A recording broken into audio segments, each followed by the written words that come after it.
Duh, lagi ngidam donat tapi bingung rasa apa ya?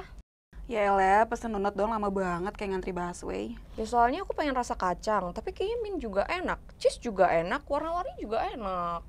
Don't rush the people, pesen aja semuanya.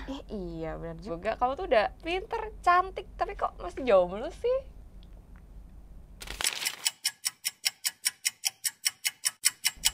Untung gue belinya tadi macem-macem, jadi nggak bosenin deh. Kan, untung pesen banyak topping, jadi puas kan makan apa aja.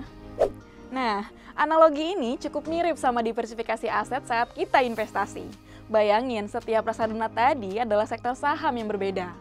Makanya, daripada kita taruh aset di satu sektor saja dan amit-amit sahamnya kenapa-napa atau nggak bergerak sesuai keinginan lo, jadi masih punya saham lainnya dan masih aman dan tetap bisa cuan. Hai, gue Lisa. Di video ini gue akan jelasin ke kalian apa itu diversifikasi aset, jenis dan caranya. So, pantengin terus video ini sampai habis biar makin jago soal diversifikasi aset.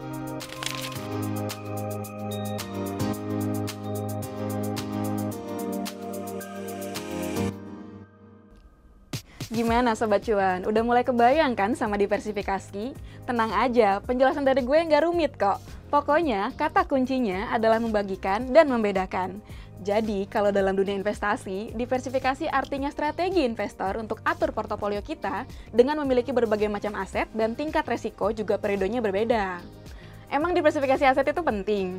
Yes, penting banget buat ngurangi resiko kerugian. Dengan melakukan diversifikasi, kita nggak akan terlalu ngerasa rugi kalau salah satu nilai asetnya turun signifikan. Ya walaupun nangis dikit pasti ada sih.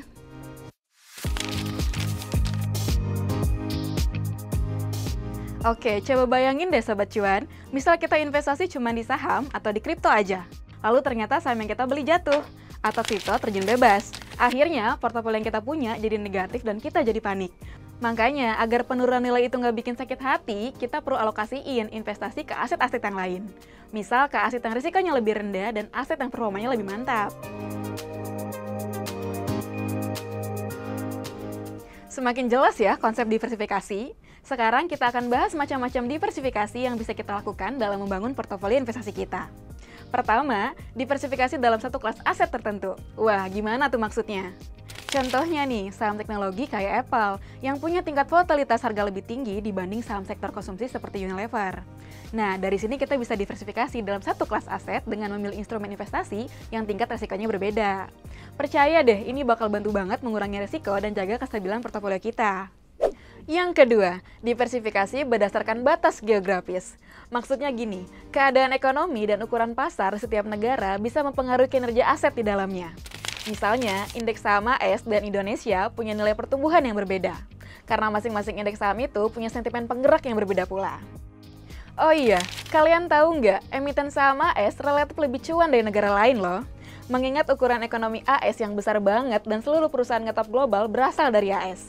Kita bisa manfaatin perbedaan ini untuk diversifikasi dan nyebar risiko investasi kita di beberapa negara. Dan yang terakhir, diversifikasi berdasarkan mata uang. Karena tahu nggak sih, kekuatan mata uang suatu negara juga bisa jadi dasar diversifikasi aset loh. Simpelnya, kalau nilai tukar dolar AS menguat terhadap rupiah, kita bisa fokusin portofolio ke aset yang didominasinya dalam dolar AS. Jadi keuntungan kita lebih stabil kalau dikonversi ke rupiah.